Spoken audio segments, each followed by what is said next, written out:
नहीं नहीं, इस्कॉन नहीं, इस्कॉन वाले तो बहुत लूटते हैं, वीआईपी ट्रीटमेंट और प्रसाद इतना महंगा देते हैं इस्कॉन वाले तो, और सारा पैसा भारत का विदेश ले जा रहे हैं। इस्कॉन सही नहीं है, बहुत गलत संस्था है इस्कॉन। गाय बेच रहे हैं, गाय माता, गाय तो हमारी माता है, आजकल तो गाय भी कसाईयों को बेचनी शुरू कर दी है उन्होंने। इस्कॉन मेरे हिसाब से इस्कॉन सही नहीं है। आप सबके भी अलग अलग विचार होंगे है ना। इस्कॉन के बारे में आजकल बहुत टिप्पणियां हो रही हैं कि इस्कॉन भारत से सारा पैसा विदेश ले जा रहा है। राधे राधे, हरे कृष्ण हरे राम, मैं सुदर्शन।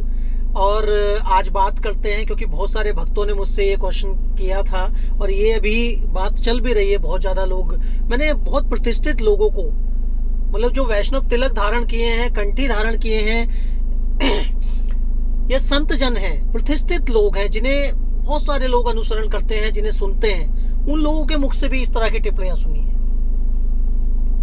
देखिए, पहली चीज आती है कि आप अगर एक प्रतिष्ठित व्यक्ति हैं या संत हैं, सबसे बड़ी बात है संत हैं या वैष्णव हैं, तो आपको निंदा नहीं करनी चाहिए। इसके भी दो रूप हैं, इन्हें समझना पड़ेगा। निंदा और आलोचना नहीं करनी चाहिए, लेकिन गलत को गलत कहना वो जरूरी है। आप ये सोचें कि ये गलत काम हो रहा है और मैं इसे गलत कहूंगा तो वो निंदा या आलोचना हो जाएगी, तो मुझे पाप लगेगा, लेकिन नहीं, निंदा और आलोचना अलग हुई।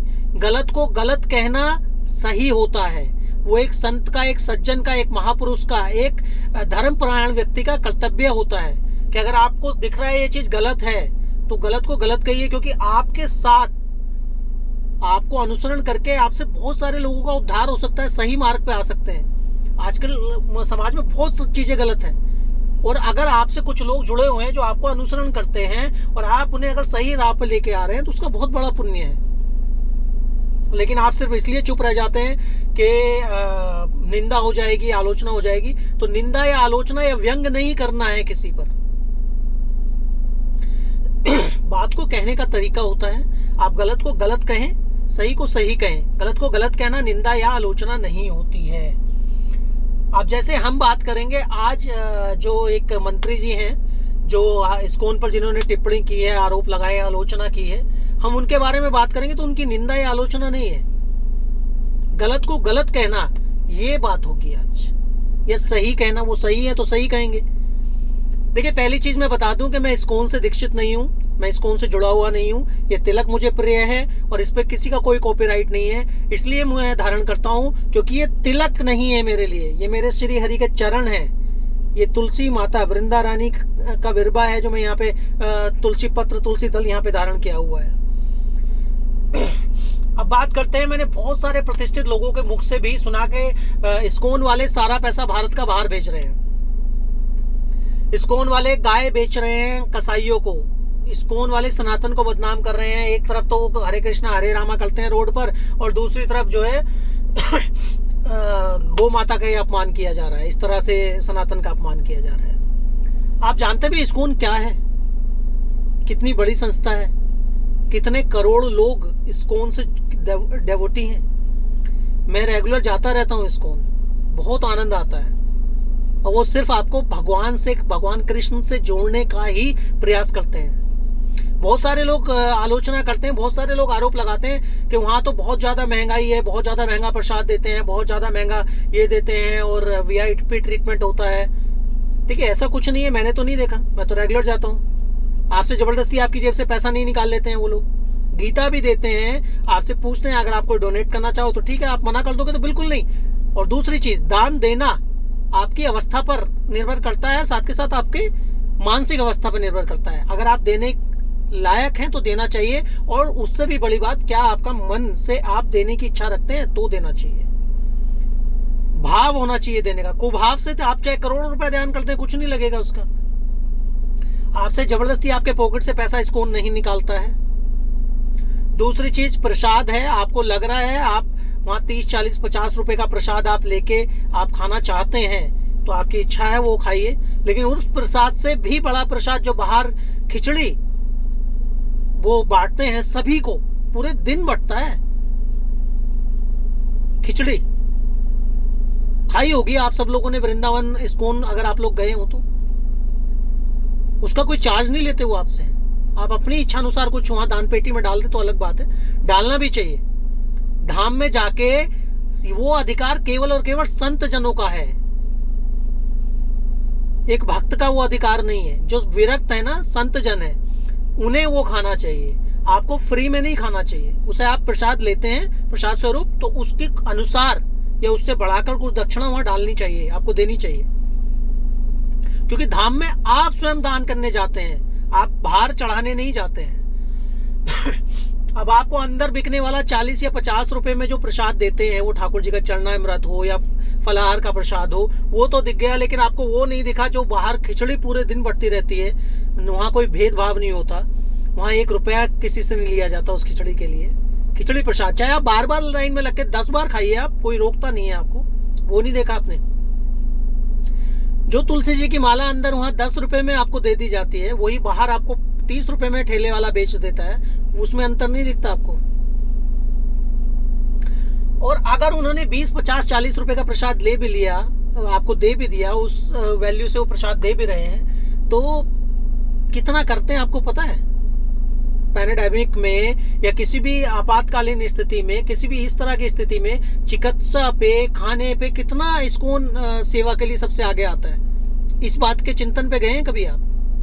कभी एक इस्कॉन डेवोटी की लाइफ देखी है आपने? फॉरेनर्स तो देख लिए जो जिन्हें आप इल्जाम लगा के कह रहे हैं कि सारा पैसा भारत से बाहर ले जा रहे हैं। आपने कभी उनकी लाइफ देखी है, दिनचर्या देखी है? ये जो 12-12 बजे सुबह को, 11-12 बजे 1 बजे उठते हैं ना बिस्तर से, और उठ के 4 बातें बना देते हैं, फालतू की बकवास कर देते हैं। आपको पता है सुबह को ब्रह्म मुहूर्त में उठते हैं वो 3:30 से 4 बजे, प्रतिदिन का नियम है। सिर पर शिखा, माथे पर तिलक, गले में कंठी। सुबह को 3:30-4 बजे उठ के उनकी दिनचर्या शुरू होती है। स्नान आदि कर ठाकुर जी की सेवा करना, ठाकुर जी की आरती करना, और उसके बाद कहीं कुछ भोग पाना। एक दिन करना भारी हो जाएगा आपके लिए। एक दिन करके दूसरे दिन हिम्मत नहीं होगी। ये सब दिखावा करके वो पैसा लूट रहे हैं कि ये सब दिखावा करते रहे और उसके बाद पैसा बना के बाहर चले जाएं। वो जो 200 मंदिर आपसे पैसा इकट्ठा करके अगर बनाए भी है, मान लेते हैं आपसे ही पैसा इकट्ठा किया, वो पैसा लूट के उन्होंने 200 मंदिर कहां बना दिए हैं? भारत में तो बनाए होंगे 100-200 मंदिर में से, जो कम से कम ज्यादा भी नहीं, 50-100 मंदिर तो भारत में होंगे।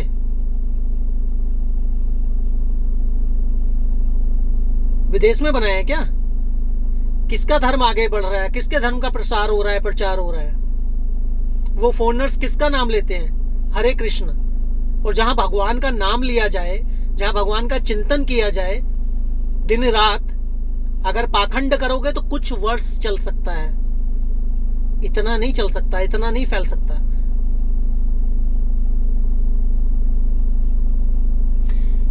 जो लोगों ने आरोप लगाया, जो मंत्री जी ने आरोप लगाया कि इंडियन गवर्नमेंट से फंडिंग लेते हैं, चैलेंज किया है इस्कॉन ने। एक सर्टिफिकेट, एक कुछ प्रूफ दिखा दो कि कोई भी इंडियन गवर्नमेंट का अधिकारी एक सर्टिफिकेट दिखा दो कि अगर इस्कॉन को एक फंडिंग दी हो। सबसे बड़ा मंदिर बन रहा है पूरे विश्व का, मायापुर में। सबसे बड़ी फंडिंग, सबसे ज्यादा फंडिंग अमरीश फोर्ड, जो फोर्ड कंपनी के मालिक हैं, उन्होंने दी है। वैष्णव हैं वो। इस्कॉन से जुड़ने के बाद इस्कॉन डेवोटी की लाइफ सिर्फ भारत तक सीमित नहीं रह जाती है। पूरे वर्ल्ड में जहां भी आप जाएंगे, जहां भी इस्कॉन अवेलेबल है, जहां भी इस्कॉन डेवोटी अवेलेबल है, उनसे आप उनका अनुभव पूछिए। जैसे वैकुंठ में स्वागत होता है ना, ऐसे स्वागत होता है उनका, और ऐसे ही आनंद आता है।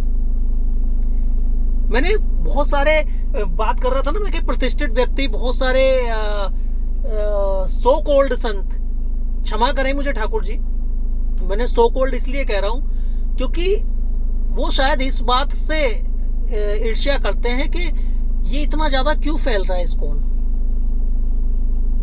हमारे पास क्यों नहीं आ रहे हैं लोग। और कुछ भी बिना मतलब तथ्य जाने कुछ भी बक देते हैं, कुछ भी बोल देते हैं कि इस्कॉन ये, इस्कॉन वो। अरे भाई, हर एक संस्था का एक नियम है, श्रीला प्रभुपाद जी ने जो नियम बनाए हैं,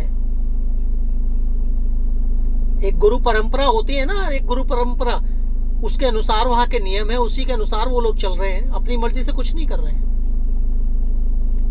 कुछ गलत तत्व हर जगह होते हैं, हर समाज में होते हैं। जैसे बहुत सारे लोगों ने मुझे बोला कि वो शिव को तो कुछ मानते ही नहीं है। देखिए, एक निष्ठ वो सेवा करते हैं श्री कृष्ण की, हरे कृष्ण हरे राम महामंत्र का जाप करते हैं। हरे कृष्ण हरे राम में सीताराम राधेश्याम ये इनकी सेवा हो गई, इनकी पूजा हो गई। लेकिन भगवान शिव को कुछ नहीं मानते हैं। कितने कितने लोगों के मुख से सुना है आपने ये। इस्कॉन से लाखों डेवोटी जुड़े हैं और ये बात कितने लोगों ने बोली है? क्या बोलते हैं वो? कृष्ण को परम ब्रह्म बोलते हैं ना, क्योंकि वो उनके गुरुदेव ने उन्हें वही परंपरा दी है। अगर आप बांके बिहारी या निम्बार्क संप्रदाय से या राधा वल्लभ संप्रदाय से जुड़ जाएंगे तो वहां जो गुरु परंपरा होगी, जो गुरु भक्ति होगी, वही तो आपको सिखाई जाएगी। अगर आप शैव हैं, वैष्णव नहीं है, शैव हैं, तो आपके लिए शिव ही परम ब्रह्म है ना। आप अगर कोई बात करेगा सामने तो आप कृष्ण की निंदा तो नहीं कर सकते हैं, कृष्ण को ये तो नहीं बोल सकते छोटा है, लेकिन ये तो बोलेंगे ना कि कृष्ण ही महादेव है, महादेव ही कृष्ण है। एक दो तत्व ऐसे हर जगह होते हैं। जैसे भी पीछे एक टिप्पणी की थी स्वामी विवेकानंद जी पे, रामकृष्ण परमहंस जी पे, अच्छे एक एजुकेटेड पर्सन है, लेकिन उन्होंने जिस तरीके से वो टिप्पणी की थी वो व्यंग था। वो व्यंग था, एक तरीके से निंदा थी। उस बात को बहुत अच्छे तरीके से कहा जा सकता था। राधा रानी पे टिप्पणी की थी उन्होंने, उस बात को बहुत अच्छे से किया जा सकता था, कहा जा सकता था, सहसम्मान कहा जा सकता था कि भाई हम तो सिर्फ हरे कृष्ण हरे राम महामंत्र का जाप करते हैं। वो जो है वो राधा वल्लभ संप्रदाय में ऐसा होता है, वहाँ उनकी गुरु परंपरा अनुसार होता है, और यहाँ हमारी गुरु परंपरा अनुसार होता है। कृष्ण और राधा एक ही हैं। इस तरीके से भी तो अच्छे से समझाया जा सकता था। तो मेरा कहना यही है कि बिना जाने बिना सुने कुछ भी नहीं बकना चाहिए किसी भी पर्सन को। बकना उनके लिए बोल रहा हूं मैं, आप सबके लिए नहीं है, क्षमा करिएगा, जो मतलब कुवाक्य बिना सोचे समझे बोल देते हैं। आप सब भी अपने विचार जरूर रखिएगा कि क्या है इस्कॉन के बारे में आपके विचार, क्या प्रश्न है, आपके साथ का कोई पर्सनल कोई घटना है तो वो भी जरूर शेयर करिएगा। ठीक है, राधे राधे, हरे कृष्ण हरे राम।